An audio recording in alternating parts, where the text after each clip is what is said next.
Hello, welcome to lecture 10 in communications for gain.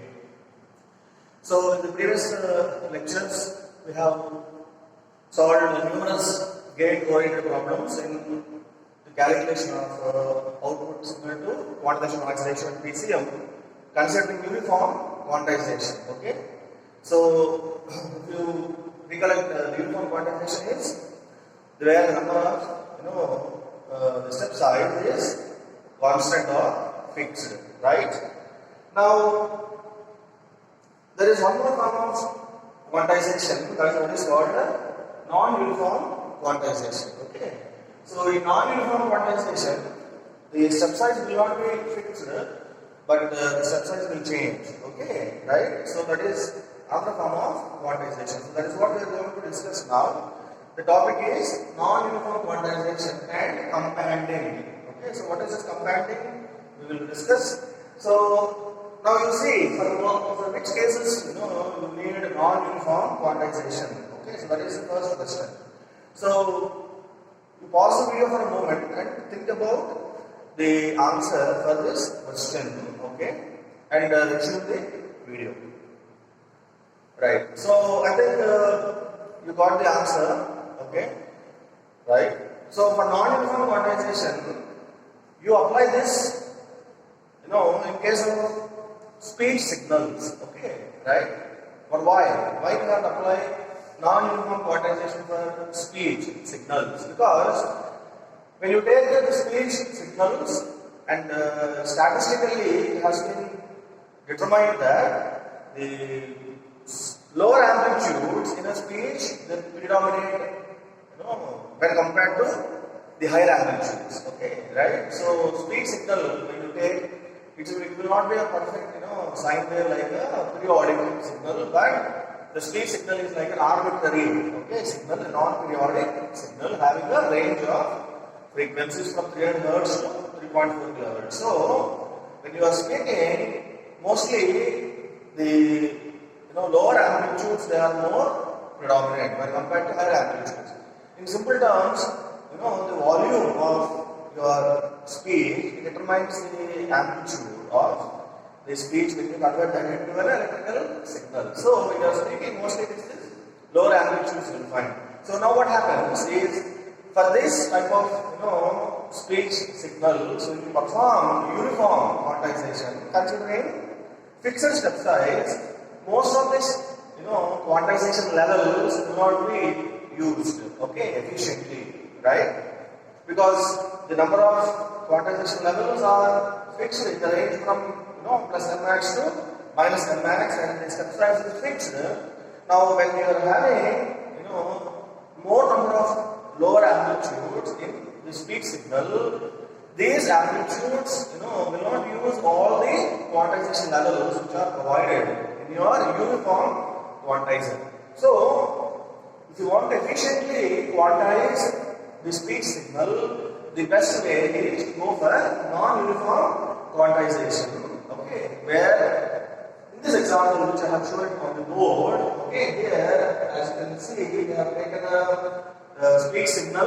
Okay, so having more number of lower amplitudes and higher amplitude when you just raise your voice. Okay, right? So as you can see, the number of quantization levels are more, at the lower amplitudes, and the quantization levels are decreased at a higher amplitude. So when you quantize the speech signal, so at this portion, the lower amplitudes will have smaller size of the step. Step size will be smaller because there are more number of quantization levels which are provided at this point, and the step size will be higher when the quantization level are less. Okay, right? So that is from your calculation of step size delta. Okay, so 2 max by L. So max is the peak amplitude.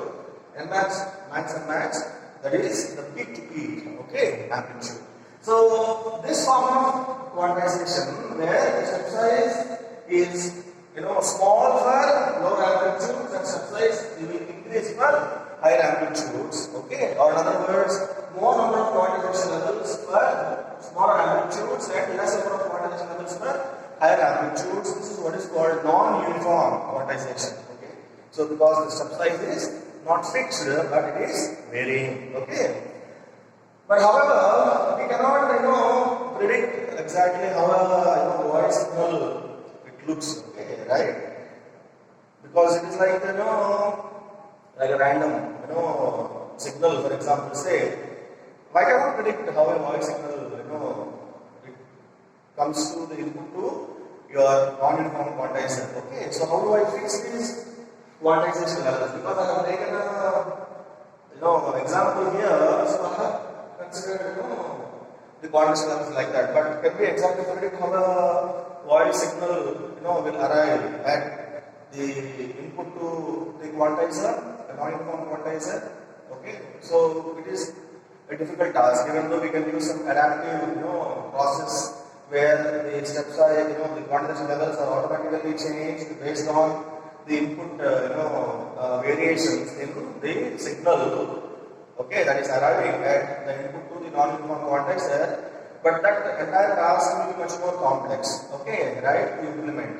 So instead of doing that, what we can do is, the best option is again use a fixed level quantizer, okay, right, with a fixed step size. But before you pass the voice signal, okay, for quantization through a uniform quantizer, the one step that you want to perform beforehand is what is called companding, okay, right? So this companding is a combination of two words, that is compression plus expansion. Okay, so this is what is called a companding, compression plus expansion. So now, but you know this part now here, non-uniform quantization. Now what we are talking here is quantizing speech using a uniform quantizer, but before passing speech through a uniform quantizer, we are performing one processing on the speech signal or the voice signal, and that is what we are calling as companding. Okay. So now, this characteristic here, okay, whatever is shown on the board, this is what is the characteristic of a compander. So this is a compander characteristic. Okay. So as you can see from this characteristic, this curve is a non-linear curve. Okay, right? This is a compression curve, and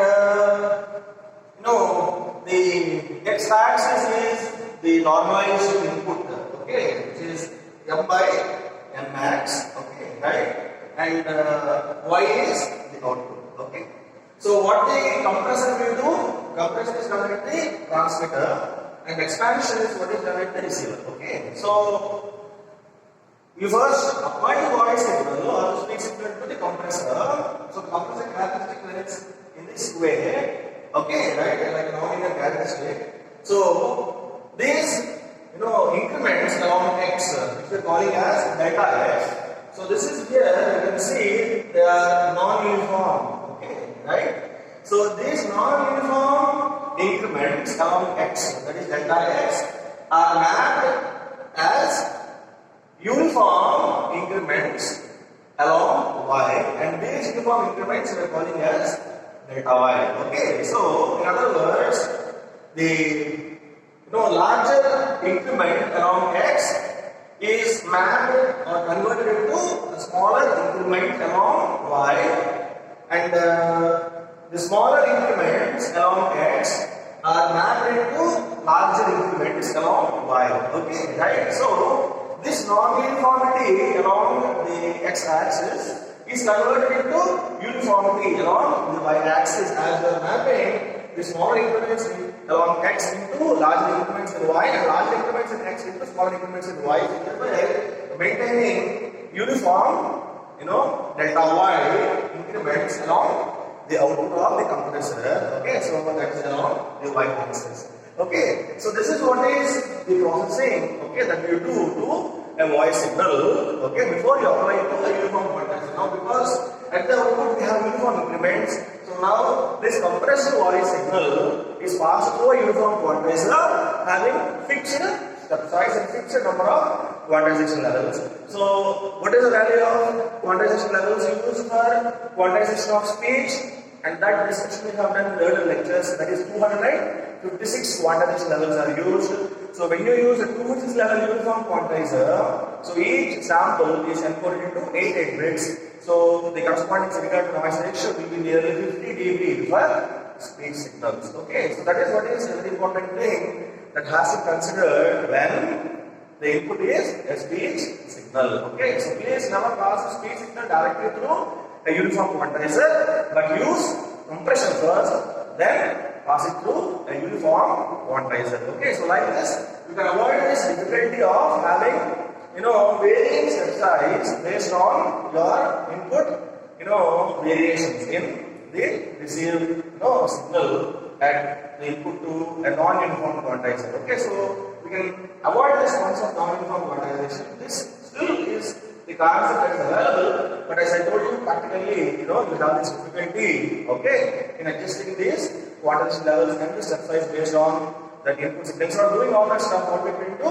use a uniform quantizer, for instance, fixed level quantizer with a fixed step size, but before you pass the speech, pass it through the compressor having such type of characteristic. Okay, right? So now, at the receiver end, what we have to do, okay, before you reconstruct back the message signal, the first thing what you have to do is you have to pass the compressed speech, okay, that is at the receiver end through an expander. Okay, so an expander will have a characteristic which is opposite to that of this particular compressor. So this dotted line here that I am drawing now is the characteristic of an expander. As you can see, this will be the characteristic of expander. So this is the compressor characteristic, a solid line.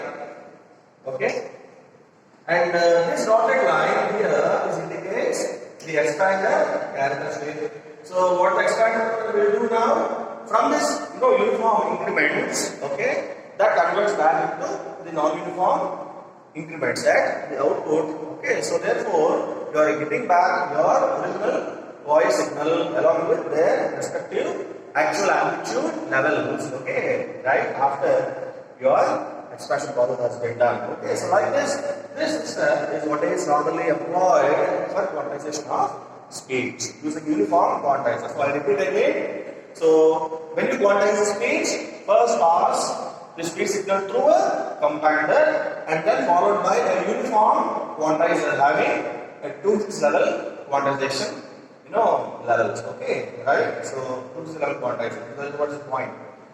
So now having discussed this principle of companding, okay, so we have two compression laws which are used in the United States, okay, and in Europe. So that is mu law and the A law, okay, right?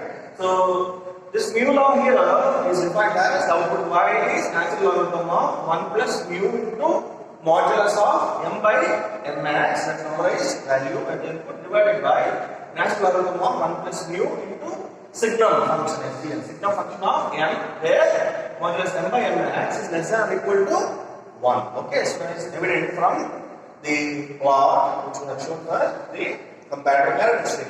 So this mu here is a positive constant, and you are aware of the signum function. This is like plus 1 for m greater than 0 and minus 1 for m less than 0. Okay, so that is the signum function. As you can see, this characteristic is a signum characteristic. Okay, right?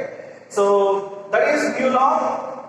And in Europe and Asia, okay, it is the A law that is most widely used. Okay, so as per A law, for this compression laws, y equal to how it is defined output y, a by 1 plus natural logarithm a into m by m max, where modulus of m by m max is less than or equal to 1 by a, and when 1 by a is less than or equal to modulus m by m max less than or equal to 1, your y will be 1 plus natural logarithm of modulus of m by m max over 1 plus natural logarithm of a into signal function of m.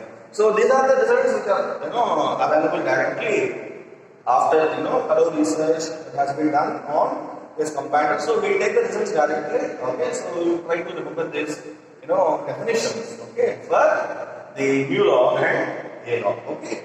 Now one important thing here is the value of mu, okay, that is chosen in the USA, and that value is 255, okay, right? So the mu value that is normally chosen is mu equal to 255, and the A value that is normally chosen, okay, in Europe and Asia is A equal to 87.6. So mu equal to 255 and A equal to 87.6 are the positive constant values that are normally chosen, okay, for the mu law and A law. So it is found that experimentally when these values are chosen, you will have a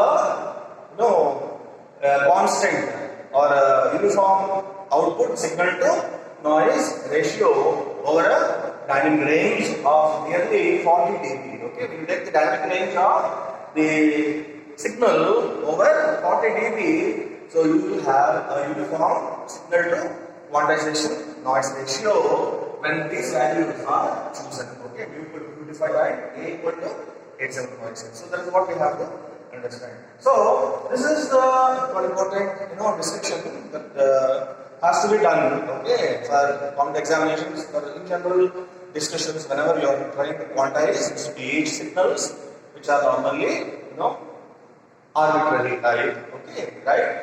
So having discussed this, now we will turn our attention into the calculation of the 6 dB rule. Okay, right? For this mu law. Okay, right? So you remember in the uniform quantization, we have this 6 dB rule as the output SNR is 1.8 plus 6n. Okay, so same way for mu law also. Okay, we have a 6 dB rule. So that's what we are going to calculate now. Okay, right.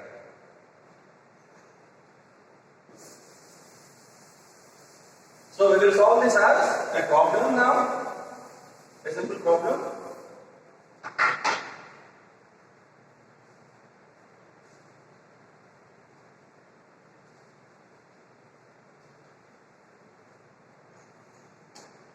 Okay. Now, the problem is like this.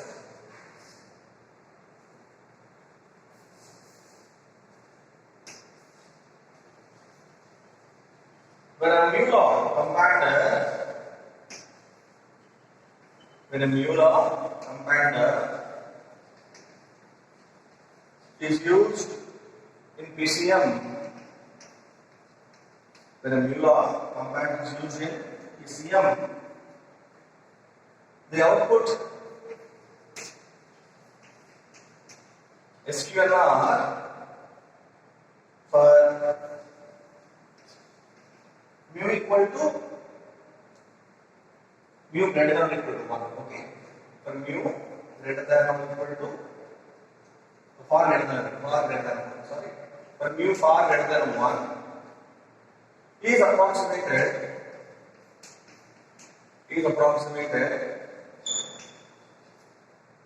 by S by n at the output is approximately 3 squared by natural logarithm 1 plus mu the whole square. Okay, so this is what is the statement. So when mu law compander is used in PCM, the output SQNR for mu far greater than 1 is approximated by S by n, and output is 3m squared by natural logarithm 1 plus mu the whole square. So derive the 6 dB rule. Derive the 6 dB rule for mu equal to 255. So this is what is the problem statement that is given to you now. So the SNR output is given, the expression in terms of the comparative characteristic. Okay, constant mu is given, right? So for mu equal to 55, which is used for mu law, the standard practice, the last derive is 6 dB rule. Okay, so pause the video for a moment, work out on this problem, right, and resume the video. Okay, so we will discuss the answer in part 2 of this lecture 10.